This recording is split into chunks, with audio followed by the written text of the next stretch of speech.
Welcome back to the Wardrobe of WoW. In today's video, I'm going to be walking through 3 example Blades of Khorne lists. I'll be explaining the units in the list as well as my thought process behind the building of the list. I'll be also providing the price point to collect the army if you are purchasing every model from Games Workshop, and these lists are meant to be starting points for you to modify and build off of to include units or models that you like and dropping the ones that you don't, as well as to just explore various ways to play a specific faction. Additionally, I will not be including any battalions in these lists and leave that up to you, so you can tailor your list with more artifacts or decrease the number of drops as you see fit. Without further ado, let's get started.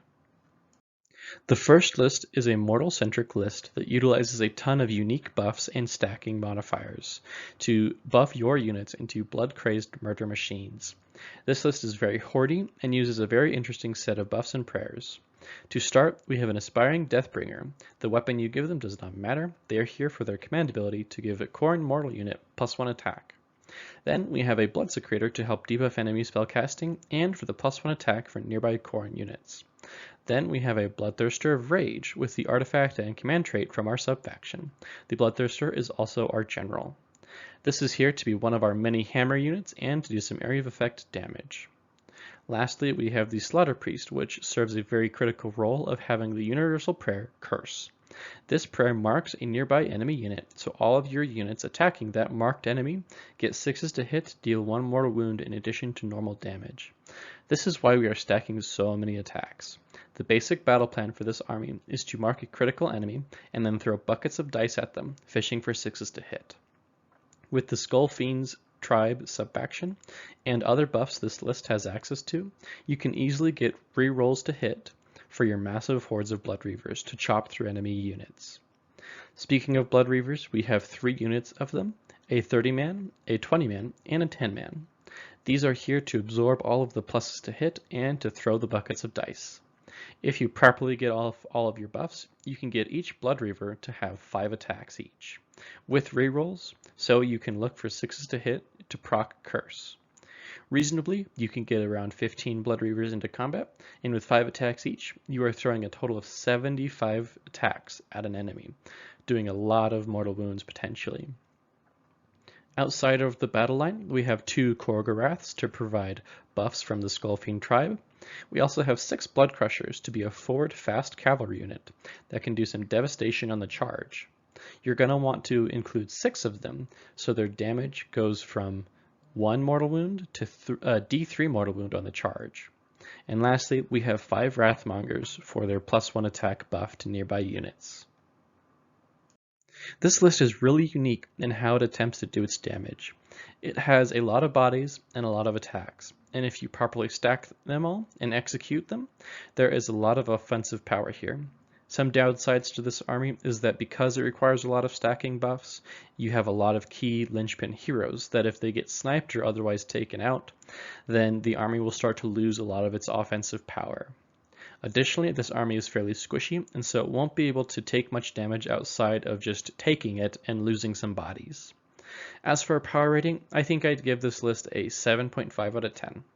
I think this can be a really fun list idea and can definitely make some stuff happen, but it might have a hard time innately because Blades of Khorne are on the weaker end of the power curve, and with a slow average army speed and key heroes that can be targeted, it might struggle a bit.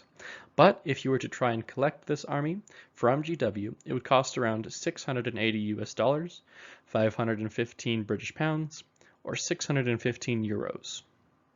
Next up, we have a demons-focused list with only a few mortals to provide some buffs.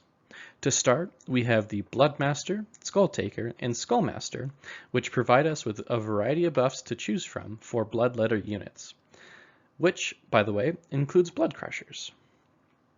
Speaking of Blood Crushers, we want to make the Skullmaster the general, so we get access to battle line Blood Crushers. Outside of the various Heralds of Khorne, we have a Bloodsecrator for anti-magic and +1 attacks to Khorne units around them. We also have 2 Bloodthirsters to provide some large hammer units, and then for Battleline, we have a unit of 20 Bloodletters and 2 units of 6 Blood Crushers. Similarly to Skull Crushers, Blood Crushers are devastating cavalry units, and with the various buffs we can give them, they can dish out some serious hurt. Lastly, similarly to the previous list, you have 5 Wrathmongers to give us +1 attack. This list is much more straightforward compared to the Mortals list, and because of this, it allows for more flexible play and has a faster than average army speed, as well as good internal army synergy. As for the downsides of this army, it is squishy, and it might not have nearly as much potential damage output compared to the Mortals list. However, I still think that it can work with a good player and some experience. For a power rating, I would give this list a 6 out of 10. I think that Khorne Demons are a bit expensive and they don't do quite enough for what they priced at, but that's more of an army-wide issue for Blades of Khorne. Last but not least, we have a fantastic list that is an experiment in absurdity.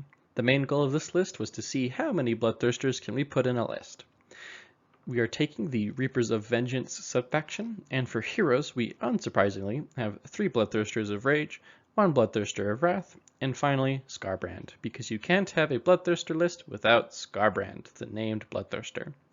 For Battleline, we are filling out the minimum requirements and a little more. We are taking 3 units of 10 Bloodletters and 1 unit of 5 Fleshhounds. This list is as simple as it is effective.